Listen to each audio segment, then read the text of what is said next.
this the vibe? I think this is the vibe.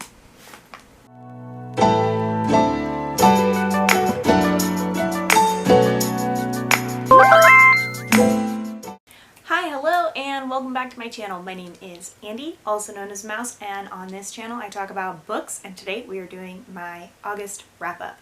So in August I read about 60 books. I read 20,000 pages, and I read for I think 112 hours, which I will admit is a lot more than usual even for me. Those numbers are a little crazy even for me. So we're going to dig into it. It's going to be a summary as per usual. If you're new to my wrap-ups, I basically summarize because I read too many books in 1 month to talk about all of them and make the video worth watching. So I will be talking about my best and my worst book of the month. I will also be talking about some arcs that I read and any series that I read. Also a little bit about Scallywagathon, which you guys saw those videos, hopefully, unless this is your first video, in which case I will try and remember to put Scallywagathon links somewhere so you can see what I'm talking about. August was a fun month. I read a ton. I reread some childhood books, and it was a fun time. So we're going to talk about, let's see, the best book in August. There's two of them. The two best books that I read in August was Plain Bad Heroines and Cinder. Plain Bad Heroines is an arc, actually. It won't be out until October, but it is a sapphic, dark academia, murder mystery kind of, not murder mystery, but like there's a curse kind of vibes, and hornets that are evil, and wasps. I believe they're wasps. Is there a difference? I don't know. They're all evil. It was a really good book. I will say though, as somebody who really struggles to focus, it is a chunky book. She is a good 500 or so more pages, and it took me a while to get through the book, but that didn't mean I didn't like it. I really enjoyed the book. It just took me some time to get through it. The second book that I would rate as one of the best books of this month is Cinder by Marissa Meyer. It is a classic. I feel like everyone on BookTube has read Cinder. I just hadn't read that book or that series yet. I'm actually going to continue with the series. I was genuinely surprised by how much I liked the book. Essentially, it's Cinderella retelling. She's part robot, android, something. And I read it at the beginning of the month, so the details are fuzzy, but overall it was a really good book. I enjoyed the remix of a classic tale. Fairy tale retellings are kind of tricky, but this one I felt was really good.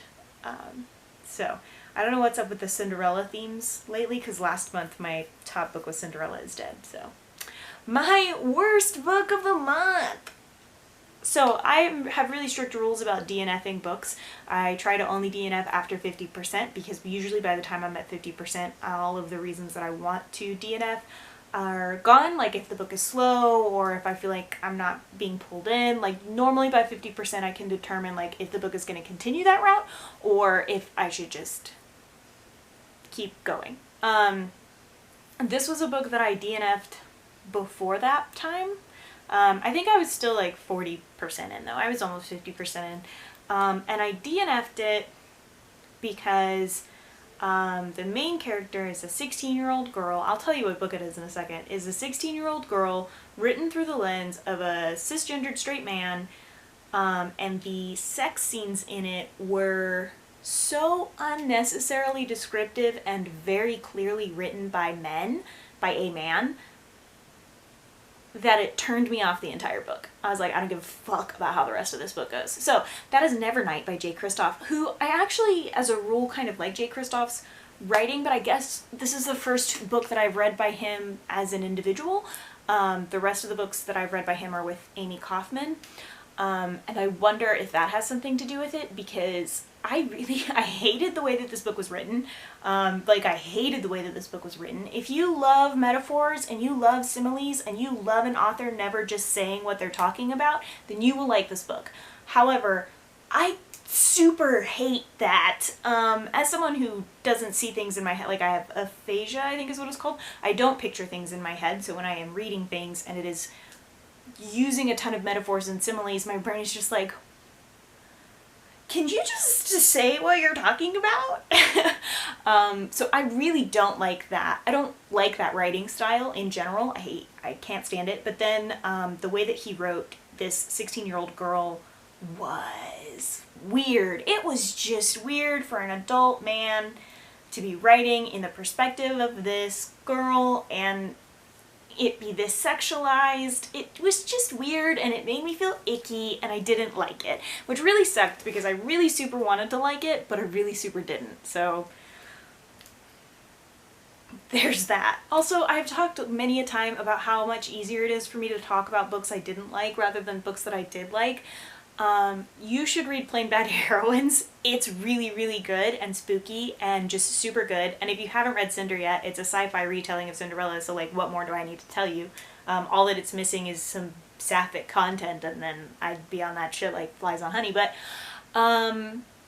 yeah, those are both good, but I have a really hard time talking about books that I really liked. So yeah. So that was one of the arcs that I read this month. Plain Bad Heroines. I also read A Golden Fury by Samantha Cohoe. When does that book come out? Let's see. I think next year. No. Golden Fury comes out in October the 13th. I really wanted to like this book, but I'm a dumb bitch. So that's it. It's a book about alchemy and a girl trying to basically figure out how to make the Philosopher's Stone and why it's killing everyone, kind of. The problem is that, again, I am a dumb bitch. I really felt too stupid for the book. The Gideon the Ninth series sometimes makes me feel that way, but this one was just over my head and I had a hard time getting into it because of it. So that was kind of like sucked for me internally. Let's see, which other ones did I read this month? I also read Ignite the Sun by Hannah Howard. So many of the books that I read this past month had flame or sun titles, so many of the arcs that like my brain just is like, what is happening? So I read Ignite the Sun by Hannah Howard. That book comes out. Ignite the Sun actually came out on August 18th, so that came out this past month.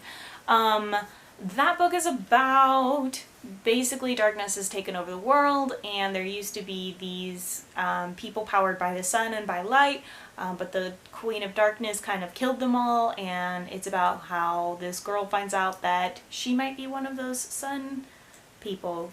I read it at the beginning of the month and I don't remember what the sun people were called anymore. But I thought it was a really good book. It was a weird flex on gingers, I guess. That was my only like question, was like, why are we hyping up gingers so much? No offense to gingers, I like gingers, I like the hair color, I like freckles, all of that, but like, why? You know? No complaints though, just some concerns. Overall, I thought it was a good book. The next one that I read this past month was Unbirthday by Liz Braswell. That is from Disney and it is a twisted tale. It is a retelling of Alice in Wonderland, but it's based on Lewis Carroll's Alice in Wonderland and not Disney's like newest Alice in Wonderland kind of thing. Essentially you follow Alice after she's like grown, she's 18 now, and there's a lot of politics, and that was interesting. My only not beef with it is that but it could have been two separate books. So you have Alice in the real world and then Alice in Wonderland, and the way that they merge, there isn't enough merging for it to have been one book, in my opinion. It could have been two separate books. But if you like Alice in Wonderland, then I super suggest Unbirthday because it is a really fun book. That one comes out today. It is its book birthday, September 1st, so that's exciting. I also read Fable by Adrienne Young, and its book birthday is today. And that book made me cry. I loved the pirates, I loved found family, I loved the romance and how it was such a slow burn romance and it felt so good. It was just such a good book, and the cover is beautiful. I should have the physical copy of it tomorrow. But overall it was just a beautiful book, and I'm so happy that the publishers gave me the opportunity to read it. I'm hoping that I get Namesake by Adrienne Young. It's the sequel. I'm hoping I get approved for that, but we'll see. That was a really good arc. I also read My Riot by Rick Spears. It was a graphic novel. I didn't like it. There was no trigger warnings in the book, and there really should have been. So serious trigger warnings for eating disorders in that book, and the lack of that was really lame. It also felt very cliche punk girl story. I liked it, but had I been given a trigger warning, I probably would not have picked the book up. So I read... Another one that I read is The Midnight Bargain by C.L. Polk. I wanted to like this book, but the romance felt entirely too fast, and so that really took away the experience for me. I'm finding more and more, though, that I don't like romance fantasy books, so I'm kind of struggling with that. That's enough about some of the arcs that I read this month. I just wanted to give a little brief rundown of those. I also read The Guardians of Ga'Hoole by Catherine Lasky. Those are books that I read as a kid. There was 16 of them. I read all 16 of them. I should have a video coming out soon of talking about those, but all in all, it was a fun reread. It was interesting to see how my opinions had changed throughout the years, and how some of my favorite characters are no longer my favorite characters. I didn't feel as deeply connected to the book as I would have expected. I honestly thought that, like, by the end of reading it, I was going to be like, oh no, I need to own all of these to then give to my kids, but no, I don't feel that way. But they were pretty good books, no complaints from me. And then I initially started the Flowers in the Attic reread-a-thon, but it didn't go as planned, so I'm probably going to read those this upcoming month, as well as the selection. So I'll talk about that in my TBR video, though. On to stats about the books that I read. Also, sorry if the lighting is changing. The sun is going away. It is 11 a.m. and the sun is going away. I don't really know what's happening. But, yeah. So let's talk about some stats.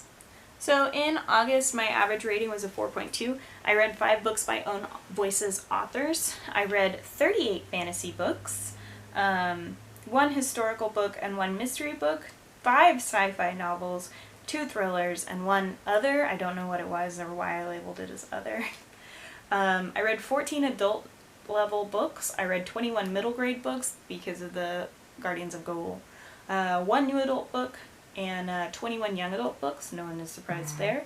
I read 2 books by genderqueer authors, and then I read 30 by cisgendered authors, and then I read 1 Asian author, 1 Native American author, 1 Latinx author, a mixed author, and then 26 white authors. Obviously, when it comes to series, I just merge the authors, so like I'm not gonna say I read 16 Catherine Lasky authors, because it's just 1 author. But that goes for any kind of mixed media, that kind of thing. So like, and that's only for series, but that's how I label those things.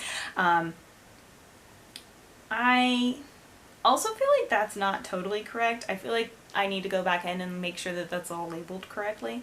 But yeah, so that's where I'm at right now with that. The last time I read 60 books in a month, it was totally in May, and I had time because I was just sort of accepting that quarantine was a thing. And then I got depressed, and so I didn't read 60 books again until now. And I'm hoping that I continue on this like streak. Not necessarily that I want to read 60 books, but that I want to continue to read as much as I currently am. My goal for the year is 366 books, so that it's a book for every single day. I'm at 320 as of today, so wish me luck. I'll probably meet it by next month. Thank you guys for watching. I hope that you enjoyed this. I hope you enjoyed this like summery vibe that I'm trying to go for. Summery? Not summer like the season. Summery vibe. If you guys want more content with more descriptive reviews of books, let me know. I totally forgot to talk about Scallywagathon. I read 4 books for Scallywagathon. I will include the links somewhere where you can watch the videos where I talk about those, because I totally totally forgot to talk about them, but Scallywagathon really helped me with, I was about to get slumpy, I could tell, and then it kind of helped kick me into gear, especially because I didn't pressure myself so much with arcs. Next month I am working really hard on trying to already organize my TBR and make things more cohesive so that when I do these videos the summaries are less all over the place, so I'm going to try and create that content for you guys. I hope that you are having a great day. I am going to go and get that TBR filmed for you. I'll catch you guys next time. Don't forget to watch out for my videos every Tuesday at 10 a.m. Central Standard Time and sometimes Thursdays. Don't forget to like and subscribe and share if you want to. If you don't want to, I totally understand. But if you like the feral chaos that is this, great. Awesome. Okay. Bye.